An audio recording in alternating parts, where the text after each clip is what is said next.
Hi, and welcome back to my channel. Welcome back to my series on reggae icons born on the same month. We're in the month of July, and July is jam-packed with a whole host of artists. So we have to make it two parts. So please enjoy part one of reggae icons born in July.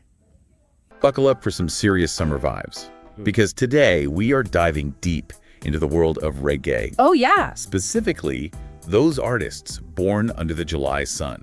Nice. We've got a whole stack of articles and bios here. Great. And let me tell you, it's a who's who of reggae legends and rising stars. Wow.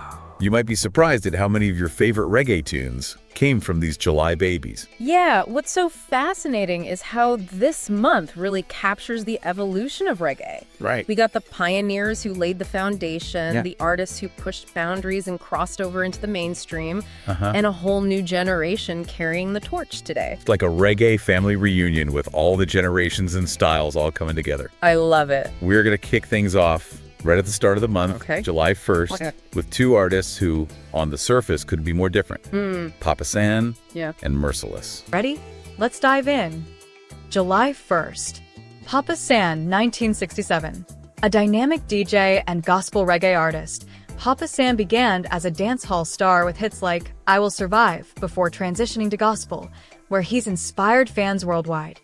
Oh, this is where it gets really interesting. Yes. Born on the same day. Wow. But representing completely different corners of the reggae universe. Right. Papa San, originally a dancehall artist, made a profound shift to gospel reggae. Yeah. While Merciless became known for his hard-hitting lyrics and lyrical battles in the dancehall scene. No, I've always been curious about Papa San's transition to gospel. Yeah. Was it like a sudden change, or did his music gradually evolve in that direction? It's a fascinating story, actually. Yeah. Papa San was already a successful dancehall artist, but he felt this growing sense of unease with the direction his life was taking. Right. He began to explore his spirituality. Yeah. And that journey ultimately led him to embrace gospel music as a way to express his newfound faith. So it wasn't just a musical shift. No. It was a complete life transformation. Absolutely. And that sincerity definitely comes through in his music. For sure. I imagine some of his longtime fans were pretty surprised by this change, though. Yeah, there was definitely some initial resistance. I bet. But what's remarkable is how Papa San managed to bridge those two worlds. His gospel music retained that infectious dancehall energy, I could hear that. which appealed to both his existing fans and a whole new audience drawn to his message of hope and redemption. It's amazing. It really shows the power of staying true to yourself and your beliefs, even when it means taking a risk. Definitely. Now, on the other side of the spectrum, you have Merciless. Merciless, 1971 to 2022. Known for his witty lyrics and battle-ready spirit, Merciless was a key figure in 1990s dancehall with tracks like Mavis, cementing his legacy. Who was a true force in 90s dancehall. Oh, yeah. What was it about his style that made him stand out? You know, Merciless was known for his sharp wit and lyrical prowess. Okay. He could improvise rhymes on the spot, Wow. and his clashes with other DJs were legendary. Oh, man. I can only imagine those lyrical battles were intense. Oh, yeah. It must have taken some serious skill and quick thinking to hold your own in that scene. Absolutely. And Yeah. Merciless had that in spades. You know, Yeah. he was a master of wordplay, Yeah. and his ability to command a crowd was undeniable. His music captured that raw energy and social commentary that were prevalent in dancehall at that time. Ranking Joe, 1959. A trailblazer in the early dancehall scene, Ranking Joe brought energy and innovation to his toasting style, influencing generations of DJs.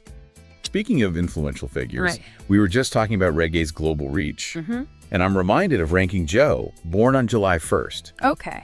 He embodies that cross-cultural exchange so perfectly.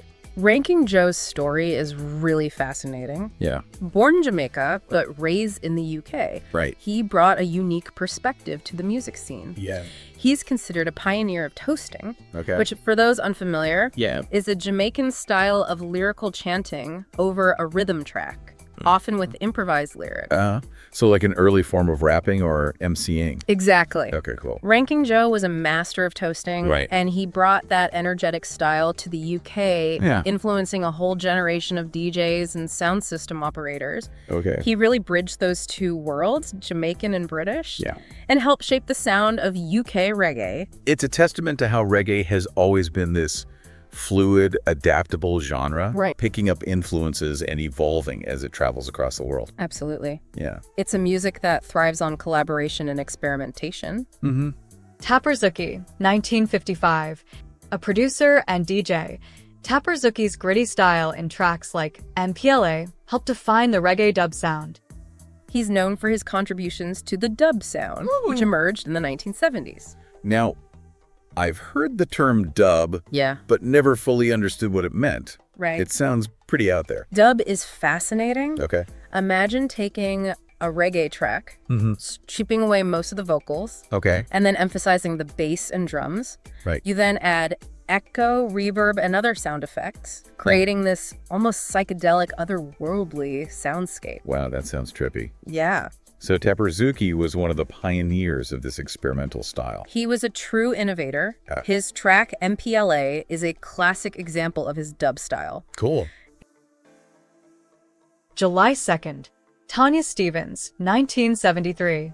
An outspoken and talented lyricist, Tanya Stephens is beloved for tracks like It's a Pity and her commitment to social commentary in her music. Now, we can't talk about reggae without acknowledging the powerful female voices that have shaped the genre. Right. And July gave us some true trailblazers, starting with Tanya Stephens, born on the 2nd. Tanya Stephens is a force of nature. She is. Her lyrics are intelligent, insightful, and often deeply personal.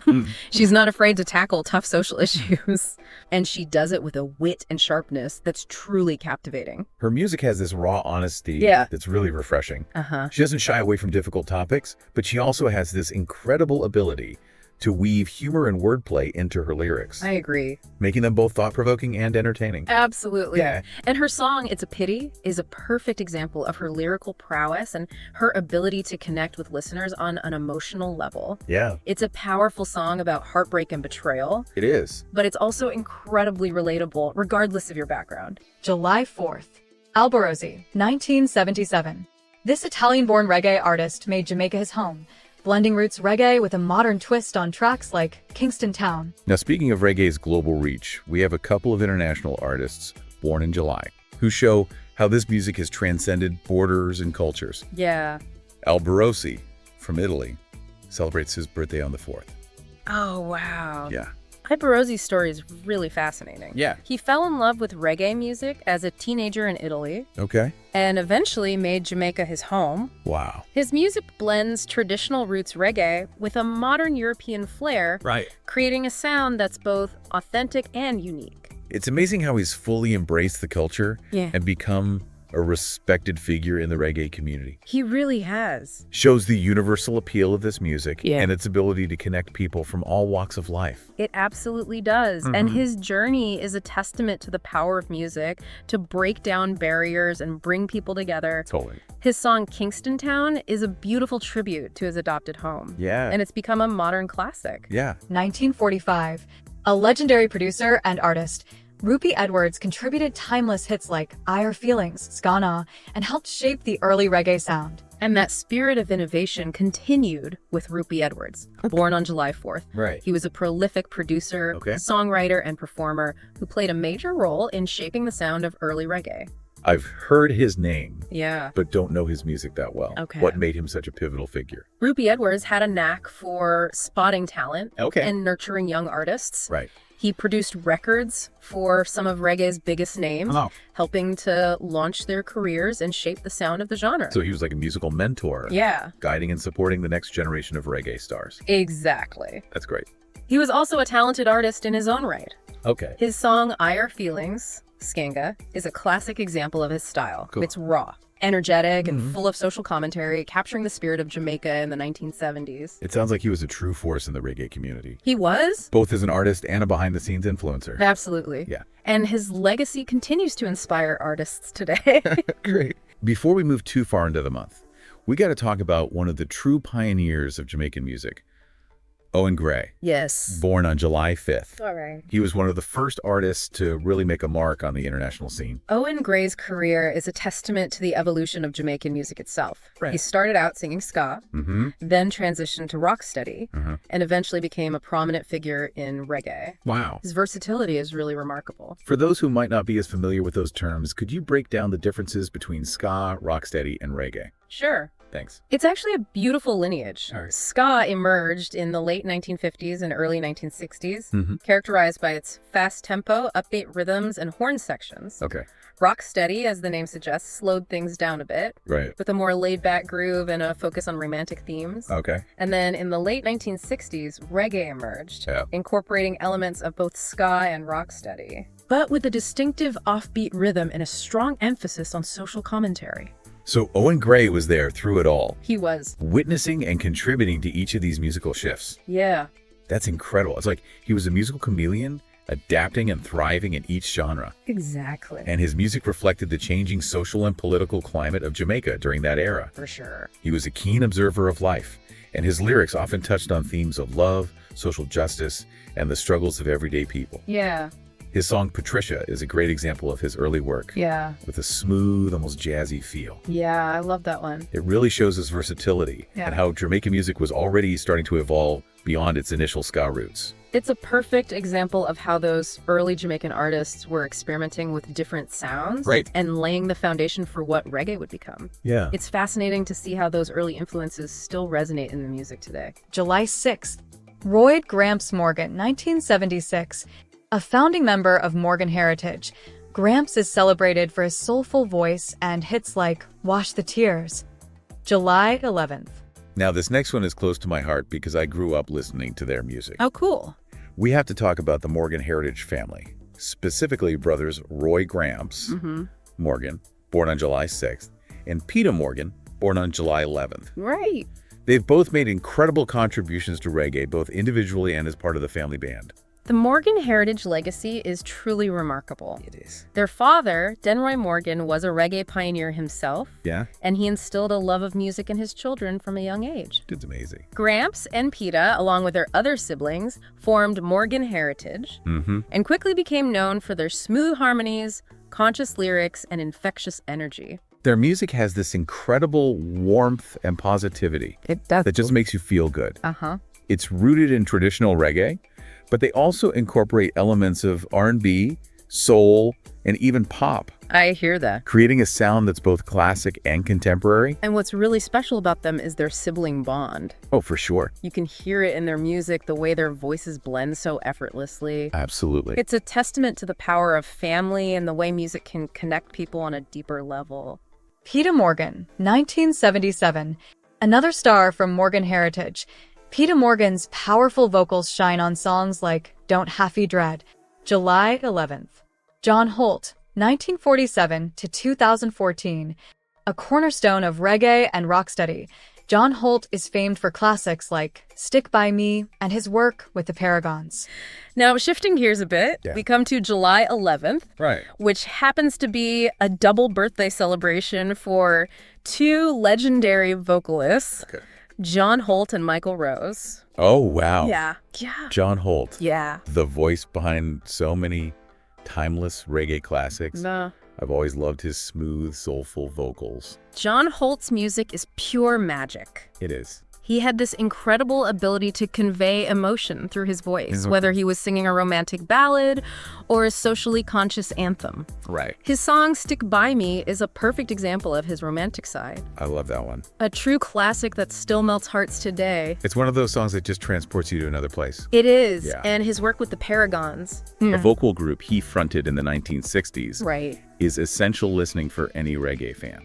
Got it. They were pioneers of rocksteady. Yeah. And their harmonies were absolutely breathtaking. Wow. It's amazing how many talented vocalists emerged from Jamaica during that era. I know, right? And sharing a birthday with John Holt, we have Michael Rose. Yes. Whose voice was a driving force behind the legendary band Black Uhuru. Michael Rose brought a raw energy and a distinctive vocal style to Black Uhuru. Yeah. He helped propel the band to international fame in the 1980s, Right. and their album, Anthem, won a Grammy Award.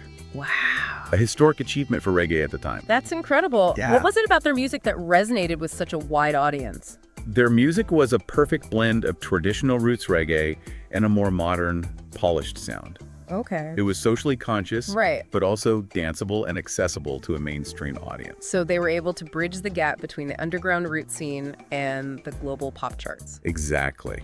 And Michael Rose's powerful vocals were a key part of their appeal. Right. He had this raspy, soulful voice that could convey both vulnerability and strength. July 12th. Lady Saw, 1972. And then, born on July 12th, we have the queen of dancehall herself, Lady Saw. Yes. She truly broke barriers in a male-dominated genre and paved the way for so many female artists. Lady Saw's impact on dancehall is undeniable. It is. She came onto the scene with a boldness and confidence that was unheard of at the time. Yeah. Her lyrics were often explicit and controversial, Right. but they also challenged gender norms and gave a voice to women who had long been silenced. She was fearless, and she definitely didn't shy away from pushing boundaries. Not at all. But there's also this vulnerability and depth to her music that I think sometimes gets overlooked. Right. She's a complex artist who deserves to be recognized for both her lyrical skill and her cultural impact. Absolutely. She's a true icon, Uh-huh. and her music continues to inspire a new generation of female artists in dancehall and beyond. July 13th. Papa D, 1966. This Swedish reggae artist blends reggae with hip-hop and dancehall, showcasing his global influence with tracks like Funky Ragamuffin. Another European artist who fell in love with reggae and made it his own. Right. He's from Sweden, which might surprise some people. Yeah, that's cool. Yeah. Papa D's music is a great example of how reggae has been reinterpreted and adapted by artists worldwide. Right.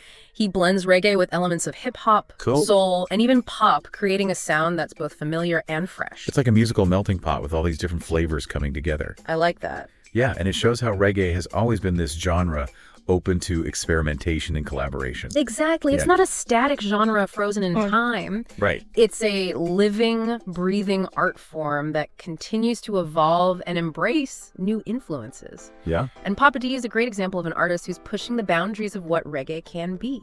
July 14th. Jay Lee, 1986 to 2011. Gone too soon. Jay Lee was a promising artist whose music carried uplifting messages and soulful melodies.